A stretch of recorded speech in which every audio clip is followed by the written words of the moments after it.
Okay, hello everyone. I guess we are live now. Um, can you guys hear me perfectly? Fine. Am I audible to everyone? Please just let me know in the chat box in the live chat.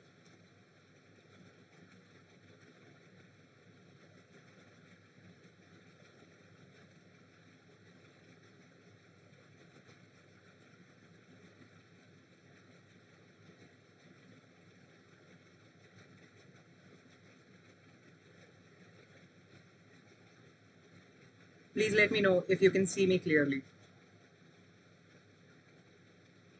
Okay, that's great to hear. Thanks for confirming that I am visible and I'm audible. So, today we are here for another very interesting webinar, a very fun thing, and it's sort of a continuation from where we left off with our Delta Quadrants webinar. So, today we have a webinar about the Perseids Meteor shower. So, it's a webinar about the Meteor shower. I hope you guys are excited. I hope you guys are ready for this because it's going to be a fun ride. Okay.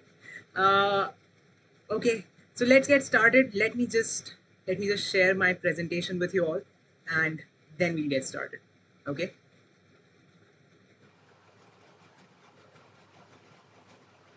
Okay. I hope everyone can see me now with my presentation.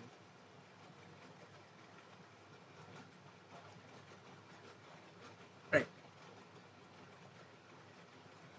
Okay. So today we are here to learn about the Perseids meteor shower.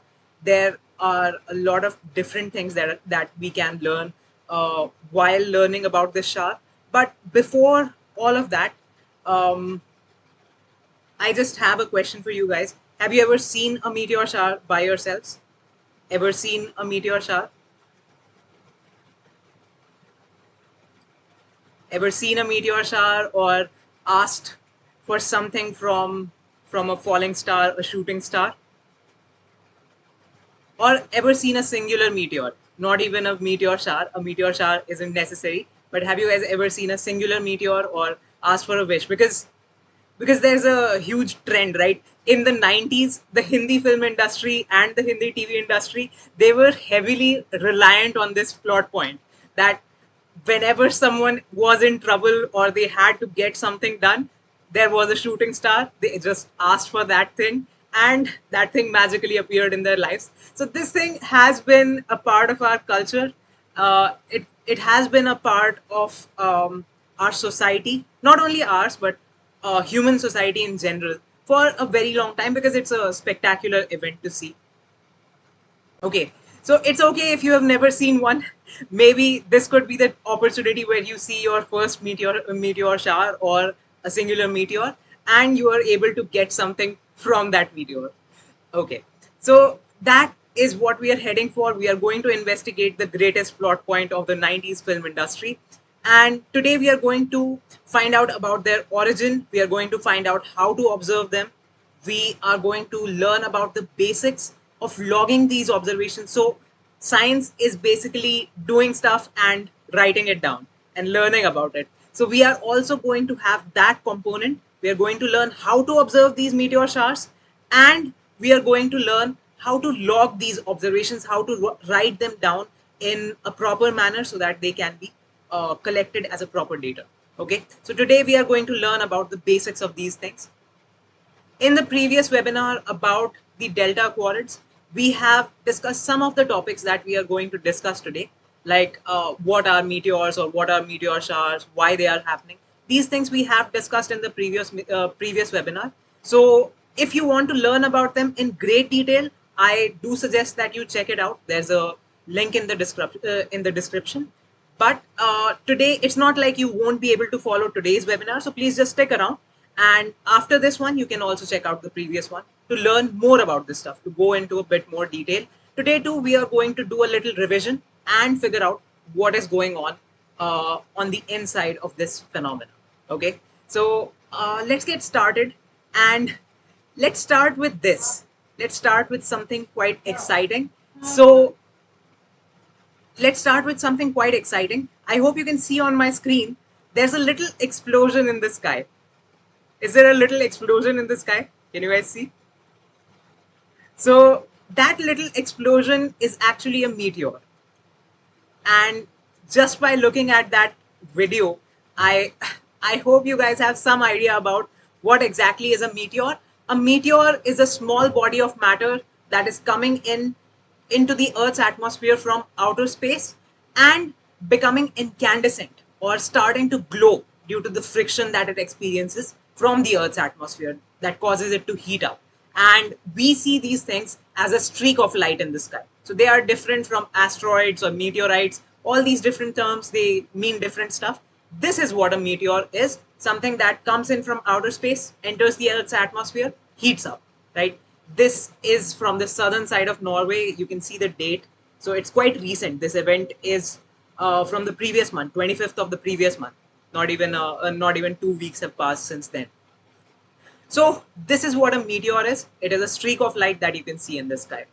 Today, well, we are not exactly learning about meteors, but we are learning about a whole bunch of meteors coming into the planet together.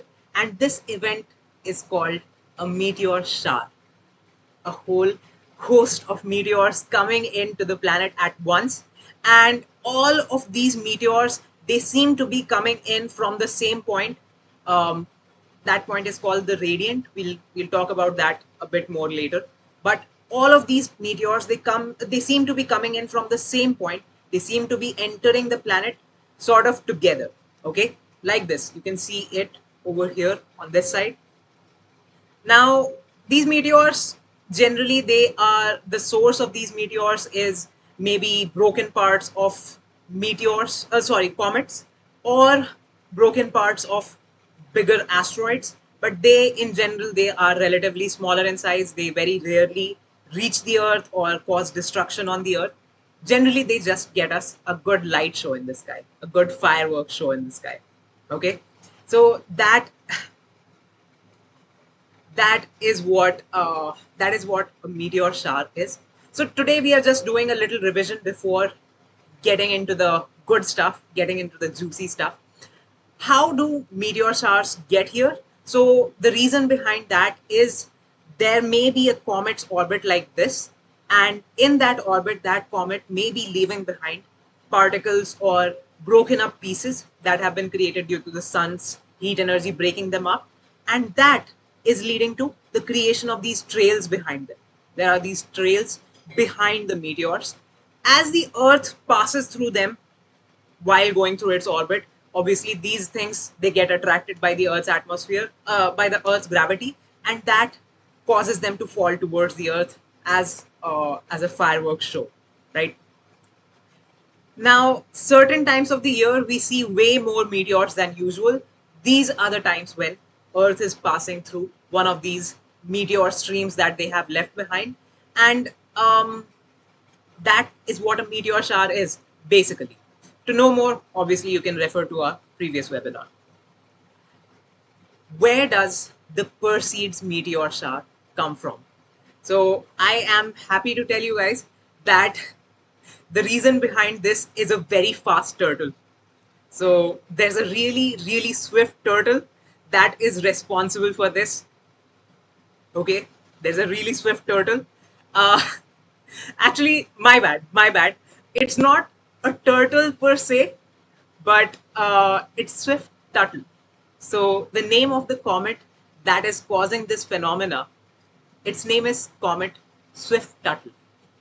Now, this particular comet, it was discovered in 1862 by two people, independently by two people, called Lewis Swift and Horace Tuttle. So that is why the name of the comet is Swift Tuttle.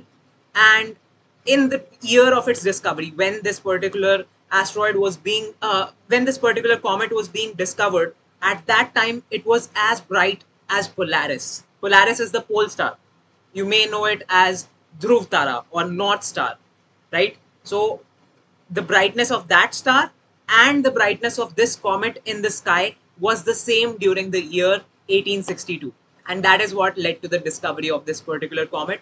The discovery was in 1862, but at that time we hadn't made the connection that the meteor shower was being caused by this particular comet. That connection was made in 1865 by someone named Giovanni Schiaparelli.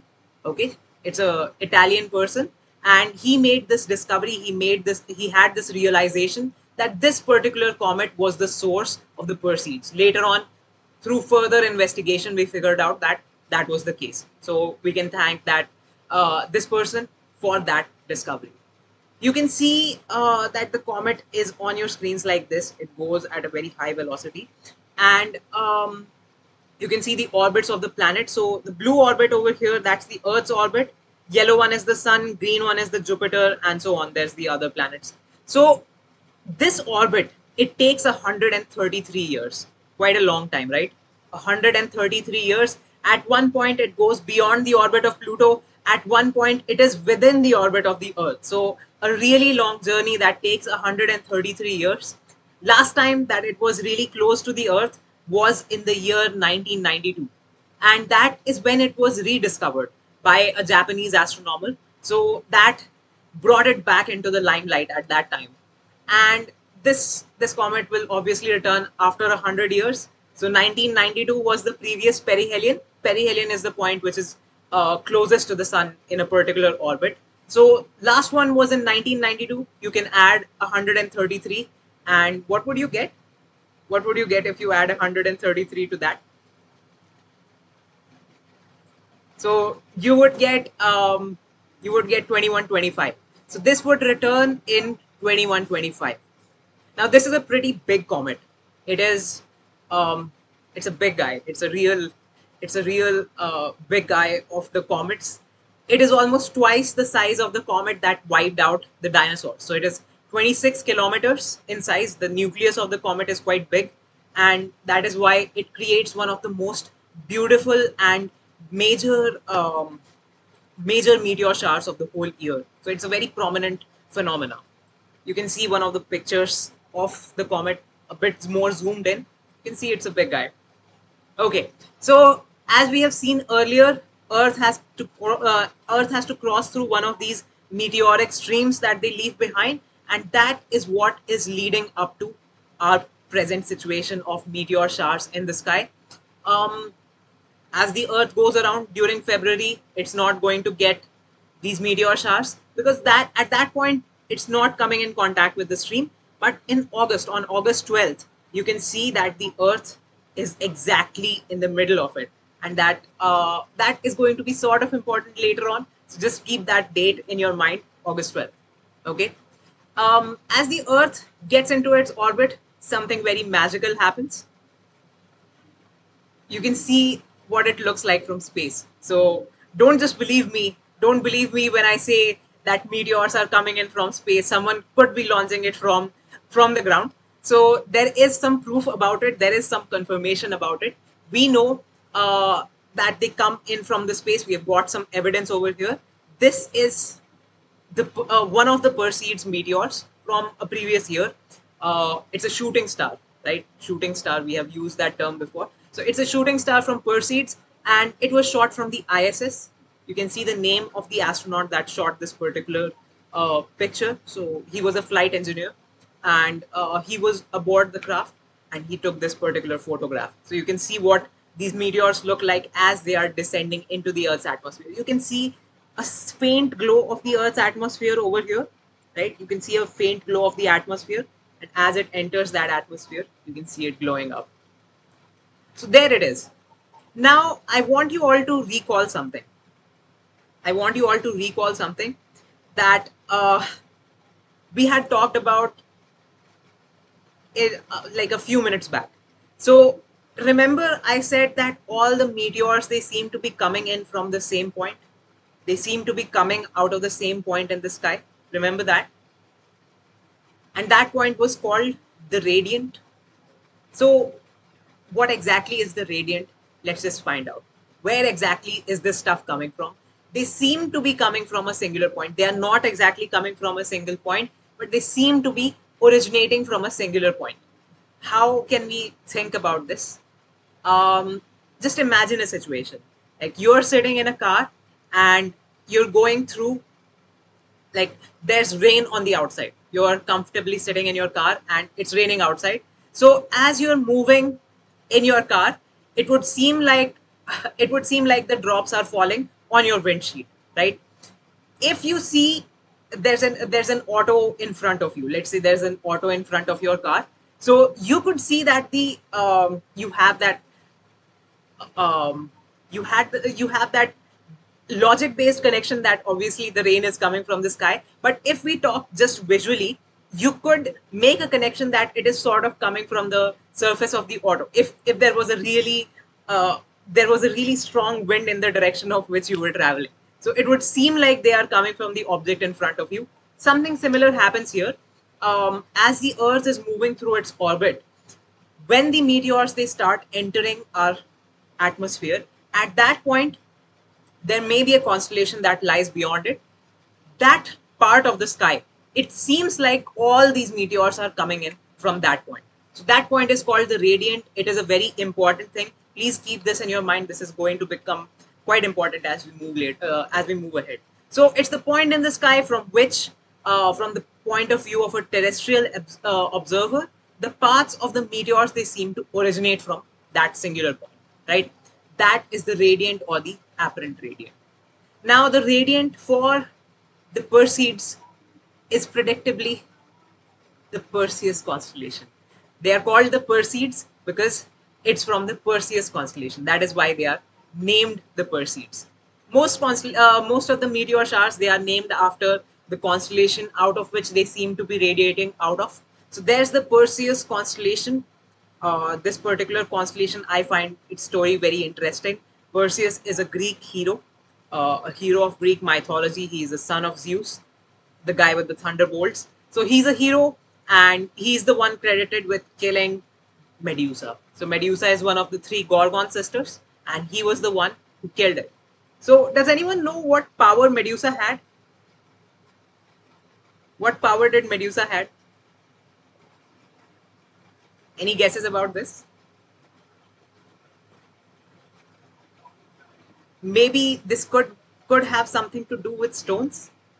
Any idea?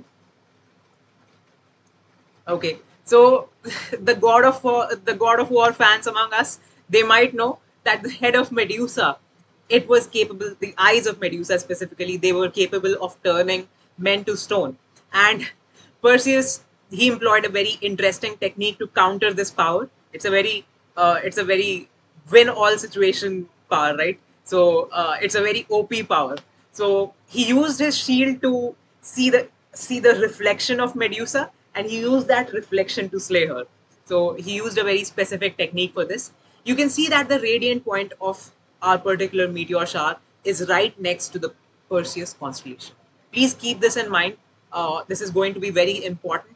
Like where do all these meteors seem to originate out of? So it is right next to the neck of Perseus. Sort of, you can compare it over here, right? There's also something over here. You guys can try guessing what this is. I can give you a little hint over here. It is in the Taurus constellation. It's in the Taurus constellation, and its Hindi name is the Kritika Nakshatra. Kritika Nakshatra. Any guesses about this? What exactly is this?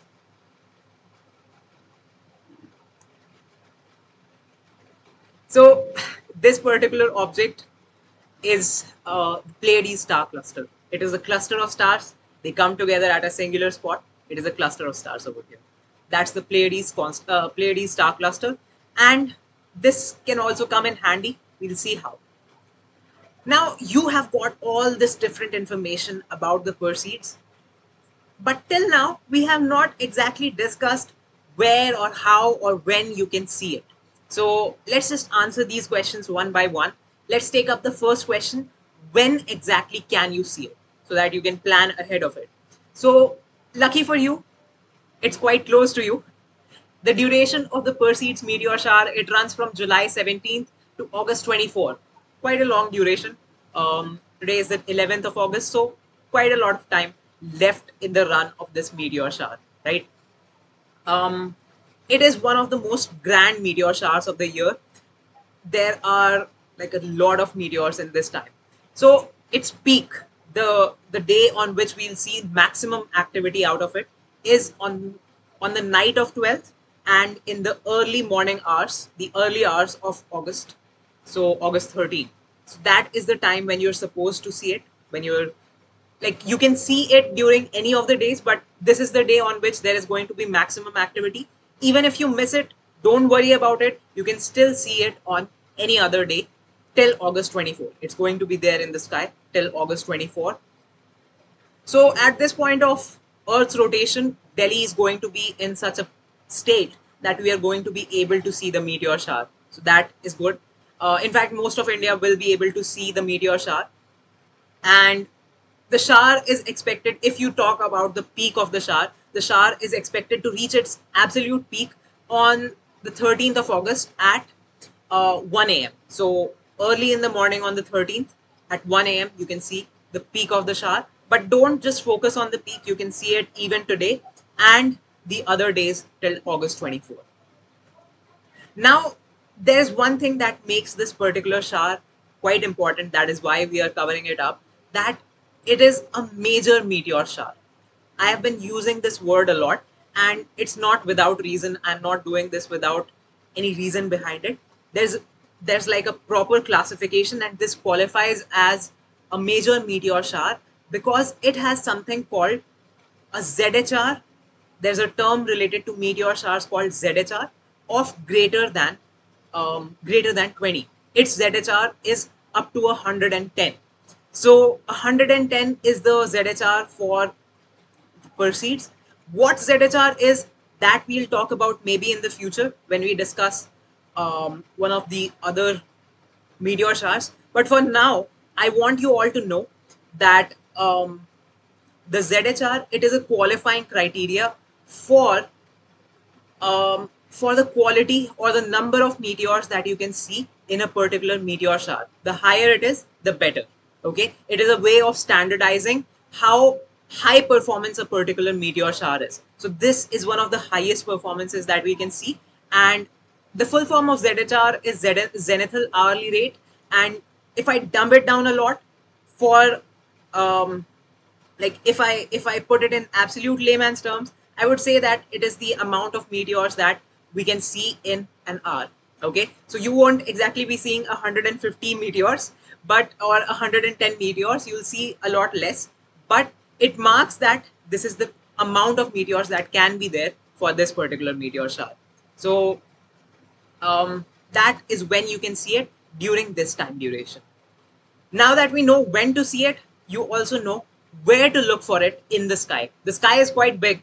I could just tell you, look up and try to find the meteors. It doesn't work like that. You have to know how to look for it. It is a basic skill for meteor shower observation. Now, as I said, Perseids is a major meteor shower, and as a result of that, you can see meteors in all portions of the sky because there are way too many meteors. Now, no matter which direction you look at, there are going to be meteors over there. But if you want to be as efficient as possible, there are a few strategies that you can use. Now, the first thing that you want to do is find out where the radiant of the shower is. So we know the radiant is over here. There are a few more objects over here that can help you triangulate where the radiant is. So there is the Cassiopeia constellation, and on the bottom there is the Perseus constellation. So it's right next to that. There's the Pleiades star cluster. So if you want to see this particular meteor shower, it is advisable to aim like halfway up into the sky, not completely towards the top, but halfway up into the sky up to a certain height. And apart from that, you can try to look at that region. That is where you're supposed to find some meteors. You can try to look at the region around the radiant point. So this region around the radiant point, you will see the meteors over here, but you will see the maximum number of meteors over here. But there is a small disadvantage that the length or the duration for which you can see the meteor would be shorter. You will be able to see it for a shorter amount of time, right? That is a small problem with it. Now, there's another technique that you can use. You can face straight up in the opposite direction of where the radiant point is. Now, I know that it sounds slightly counterintuitive. It does not sound very, like, it's not what you expect out of it. Like, if there is a point where the meteors are originating out of, why would I look in the opposite direction? But looking in the opposite direction has its own advantages. The advantage is that you will see longer paths of the meteors, and that you can see it coming from all the different directions. So you will cover up a lot of different directions. While if you are focusing on the circular area around the radiant, in that case, you won't be able to catch all of them because you'll have a very short amount of time. Now, I would suggest focusing on this area a little bit, this area a little bit for now. As you become more experienced, you will have more opportunities, and then you can go for the facing in the opposite direction technique. Okay. Now, those of you who are used to the Stellarium software, you can use that to plan your observations related to it. Like you can use it to track when the position of the meteor shower or the radiant of the meteor shower is going to be highest up in the sky. You want to watch the meteor shower when the radiant is highest in the sky. You don't want to watch it when it's lowest because you'll miss out a lot of meteors. For example, let's say there are some meteors in this region. If the meteor shower's radiant was over here, then the meteors would be over here and I won't be able to see it. So I have to search for an opportunity when the meteor shower is high up in the sky, as high as possible. So in this round, I have looked it up for Delhi, and for Delhi, it will go up to like 60 degrees in the sky. So quite high. And there we'll have an opportunity. So for your particular location, you can check it out using Stellarium. Those who are not aware of what Stellarium is or don't know how to operate it, I have another option that's going to get this result for you readily. Okay, it's an easier option. How can you do that? You can do that by visiting this website. Okay, there's this website. You can visit it. The link is in the description. Don't do it right now. First listen what you have to do with it, and then you can try it out later on. The website's link is going to be there. So it's timeanddate.com. They have got this page that is dedicated to the Perseids meteor shower. On it, they have a lot of different details depending on your location. So first thing that you have to do upon visiting this website, check your set your proper location. Click on this if it's not right, and then it will take you to a menu that will allow you to choose a city for yourself. Then it has got some very important details like the height of the meteor shower in the sky at a particular point of time, the direction, and the visibility. So these things are important when we think about meteor showers. Other than that, there are some other important things: moonrise and moonset times. You want moonrise and moonset times to be in such a way that your meteor shower happens when the moon is not there in the sky. Luckily for us, this year this meteor shower is happening during the waxing crescent phase, but the waxing crescent is really small in size. So it's not going to disturb us. Plus, it's going to set really early. So on 10th of August, it was setting at 10:34. So it wasn't really going to disturb our 8:34. So it wasn't really going to disturb our observations. Why? Because most of these things will happen later in the night. So most of the time, the like for most locations in the northern hemisphere, the constellation Perseus will appear in the sky after like 10 o'clock or maybe 10:30. You can say after 10:30 it will be there in the sky. So at an appreciable height.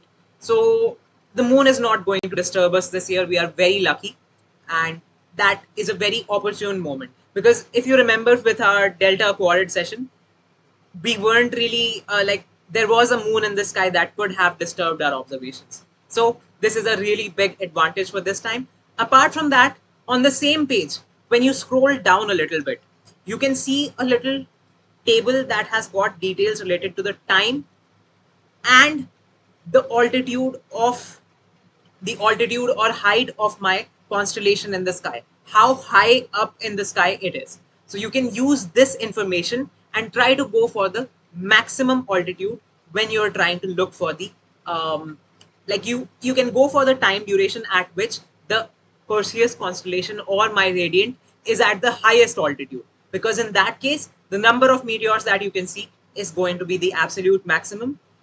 Apart from that, there is another very important thing over here. It is stated as azimuth or direction. It represents how far from the north you have to turn, what angle from the north you have to turn. So if you have paid attention earlier, you might have been able to see that right now for Delhi, this particular constellation is supposed to be in the northeast direction, right? The radiant point is in the northeast direction. Now, for your location, it might vary in position slightly. For your particular location, you can check it out using Stellarium, or you can use the directions that they have listed down over here. Okay, you can use this direction. These degrees, they are from the north direction. So use a compass app or a compass or any way that you know to find north, and from that north turn 10 degrees or turn 20 degrees, like turn around like this, and then face up in the sky at this particular angle. You can use your intuition to guide you. You'll land up in generally the right position. Okay, so you can use this information. It is listed on the time and date website. The link is in the description. Okay, apart from this, like during the Perseid shower, the delta quadrant shower is also active, and it is going to be headed from a different direction. Now, this leads to a very weird situation. At some points, you may even see a few of the meteors cross each other's paths, which is a very freaky situation. It is not Stellarium. Someone just asked me about what that tool is. So it is spelled Stellarium, right? But it's okay if you don't know how to operate it. It's completely fine. Um, it's completely fine. You don't have to worry about that. You can just use the time and date tool that I have listed down earlier. Okay. So there's a delta quadrant shower too, and they may end up intersecting each other at times, but it's not that important for now. What's important is that how do we know which meteors are heading from the Perseids meteor shower? So since our radiant is in the northeast direction, if you see something that is going from north to south in like this circular way from the northern direction to the southern direction, that will be from the Perseids meteor shower, and you can use this information to make sense of which meteors are coming from Perseids. For our logging, for logging all the information that we are going to be collecting today, like learning how to collect today, please make sure that all the meteors that we see coming from the Perseid side, those are the only ones that we have to count.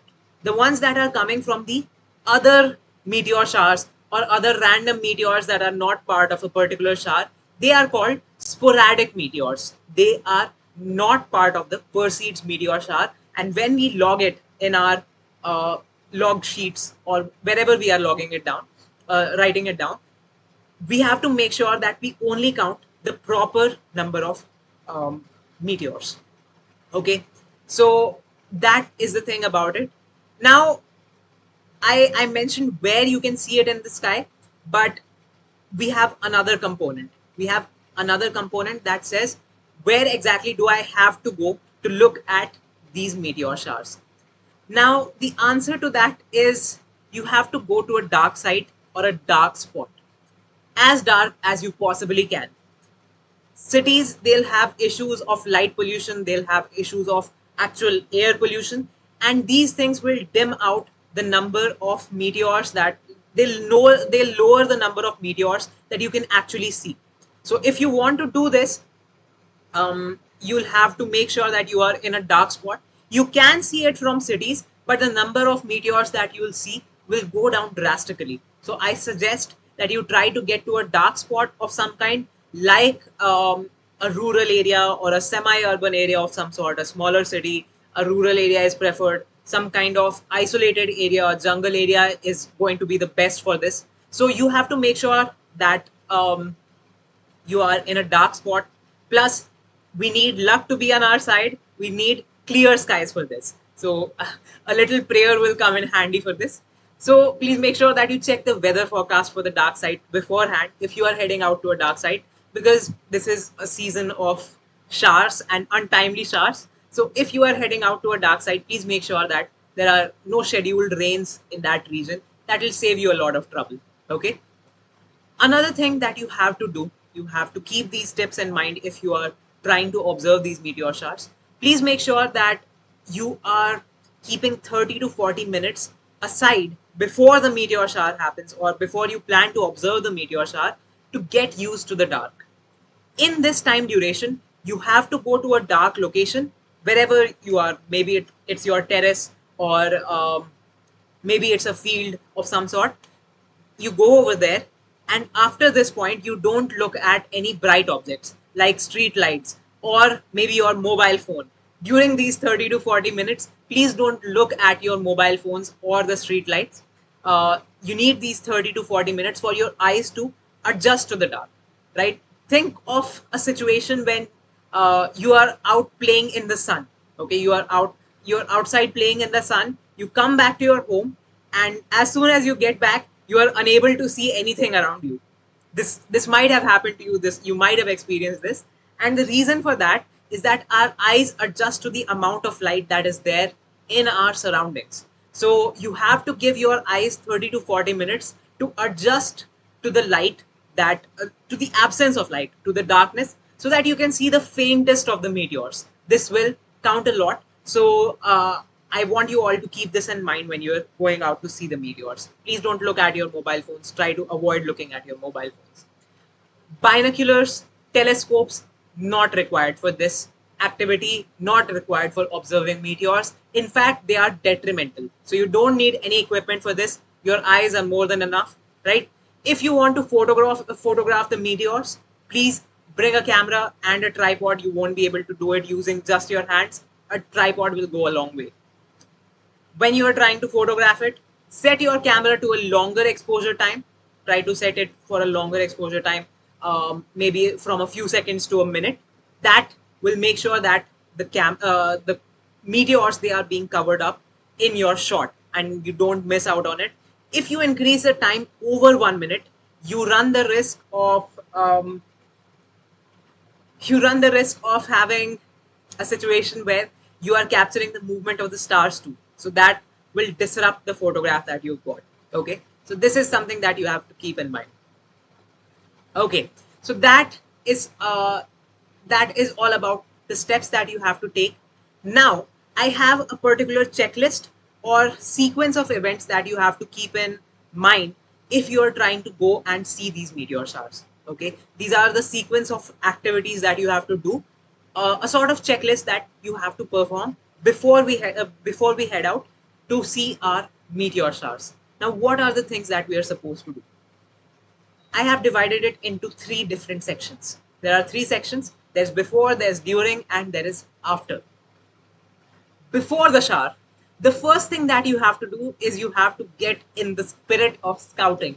You have to get into the spirit of scouting, and you have to head out to the area where you are going to observe these meteor showers before they happen, in order to check out the surroundings and see that it's safe, that where are you going to sit, if the horizon is clear, if the light pollution is low.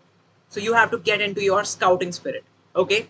Other than that, you have to get a mat or a lawn chair or an air mattress so that you can put it on the ground and lie down on it. During this activity, don't try to do it standing up, because when you do it standing up and you're trying to look at the sky for a very long time, you after some time you'll have trouble, and you'll experience an ache in your neck. So I don't want any of you to suffer that. Please make sure that you are getting one of these mats or mattresses of some sort, or a lawn chair, so that you can lounge around, right? It's supposed to be a fun comfort activity. Don't take too much pressure. Just go out and enjoy yourself. Okay. Make sure that you have season appropriate wear. So if some of you are heading out to a dark side, you have to get season appropriate wear. There, it might get cold over there, so try to bring sweaters with you. Check out the conditions of your particular dark side and wear clothes accordingly that keep you comfortable. This season is also notorious for having a lot of bugs. So carry bugs be gone with you. Carry some kind of mosquito repellent spray, or maybe a cream that repels mosquitoes, so that you don't get bit while you're out there, right? It's going to be unpleasant if that happens. So I want you all to stay prepared for this.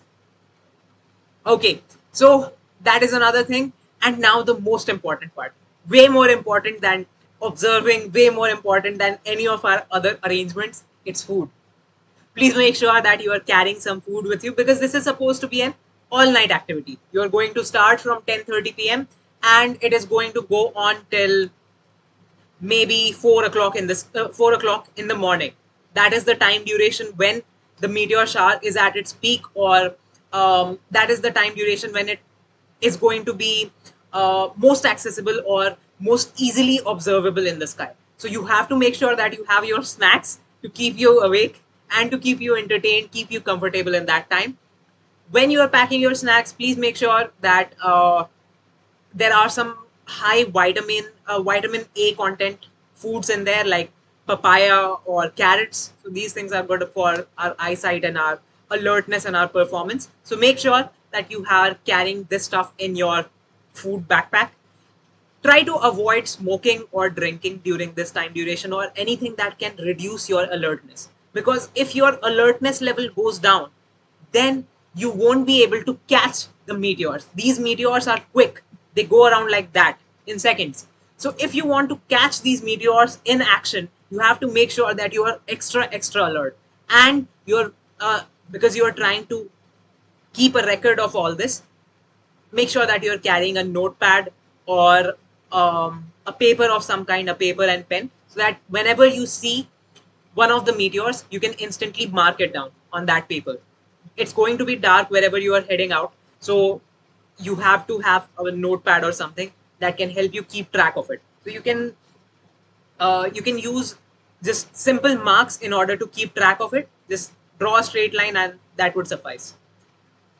During the meteor shower, as you get over there, you have set up everything. Now is the time when you are supposed to look at the meteor shower. The first thing that you are supposed to do is find out where the radiant is. So in our case, if you are in India or in the surroundings of Delhi, you have to turn towards the northeast and find the Perseus constellation, Cassiopeia. Try to know, triangulate where your radiant is.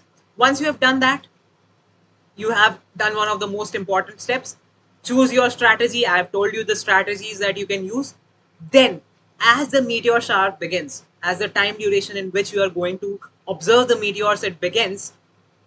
As the meteors are falling down, please make sure that you are tracing back the meteors to their radiance. Try to see if they are going back in the right direction, like this.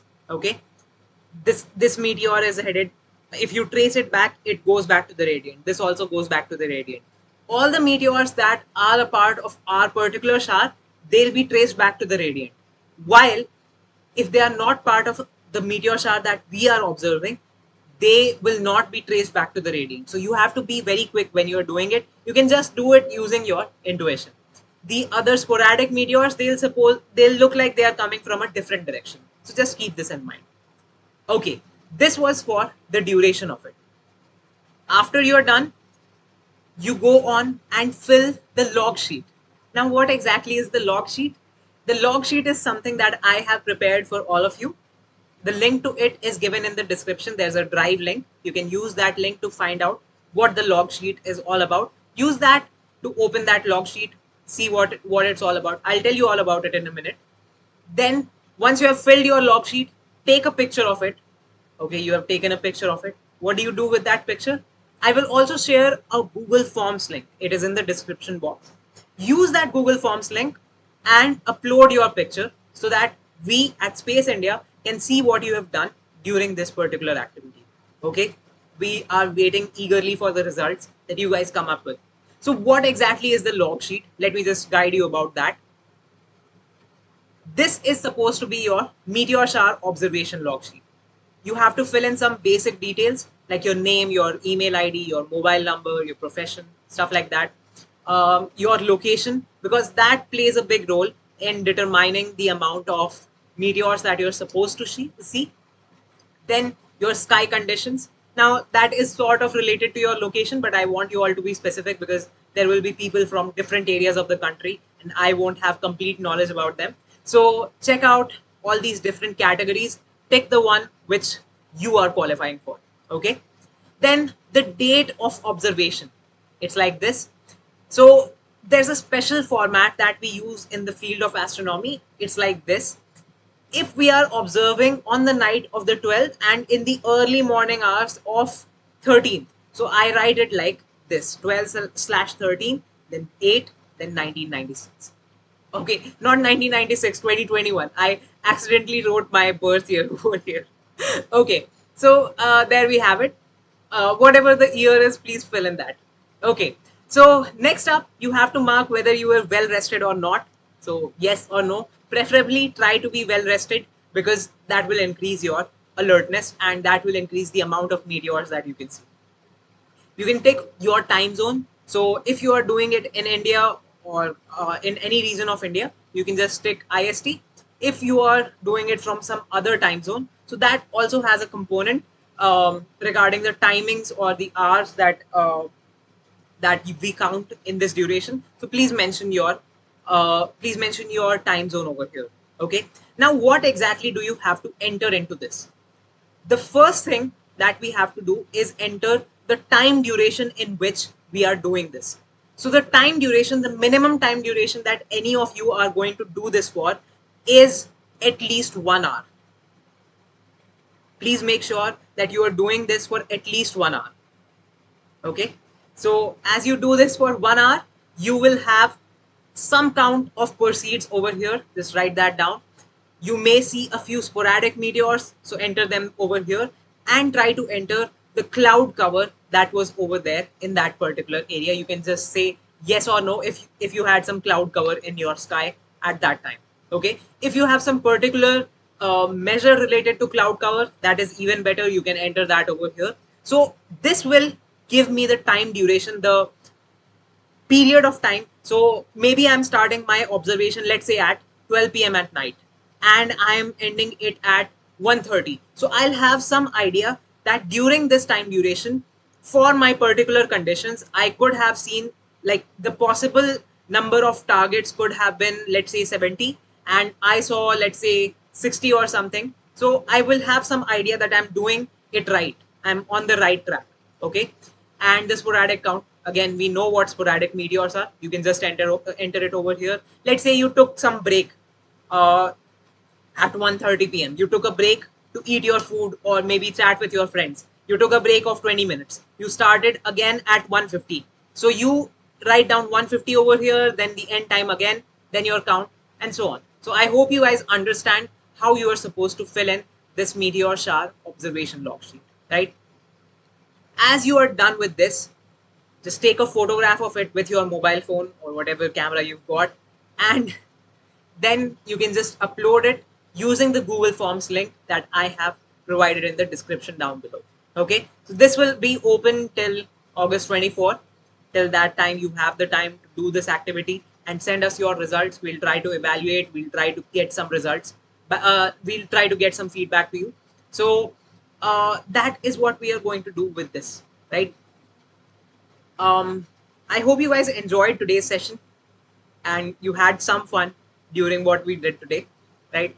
So, if you had fun and if you are hungry for more, if you are someone who is interested in the field of astronomy and space science, who feels like the sky is their home, or they are constantly fascinated by rockets that are heading out to space, or by the prospects of maybe planetary colonization or asteroid mining, fun stuff like that, or black holes, I don't know, aliens. So if you are interested in this field, I may have something fun for you. I may have something that could be um, important for you or could be beneficial for you.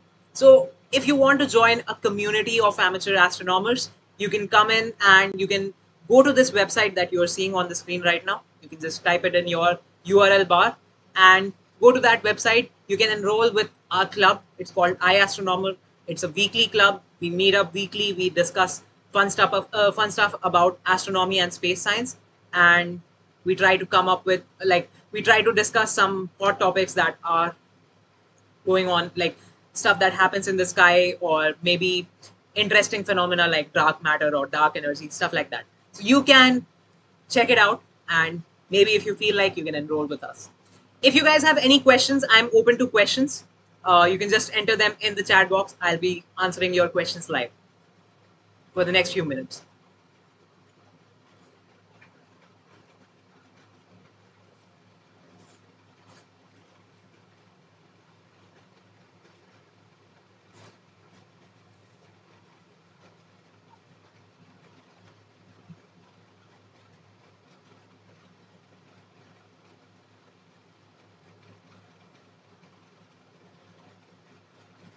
Okay.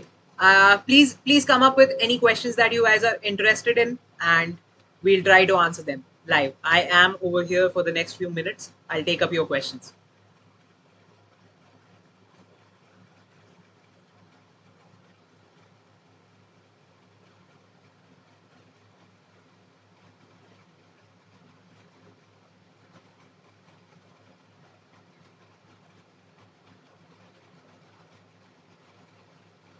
Okay, in case you're wondering about the radiant and why exactly do we have the radiant, it's something similar to what we see with railroad tracks. We have discussed it a little bit in the past.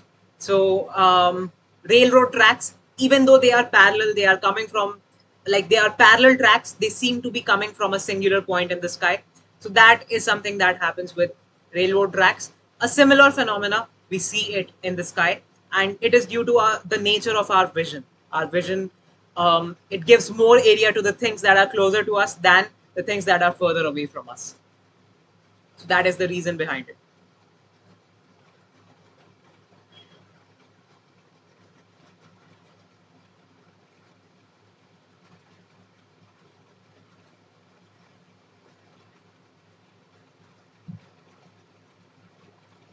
Okay, I guess we have run out of time for today. It was really fun hanging out with you guys and discussing this really fun phenomena with you. So I'll see you guys next time on another webinar, maybe in the future. Until then,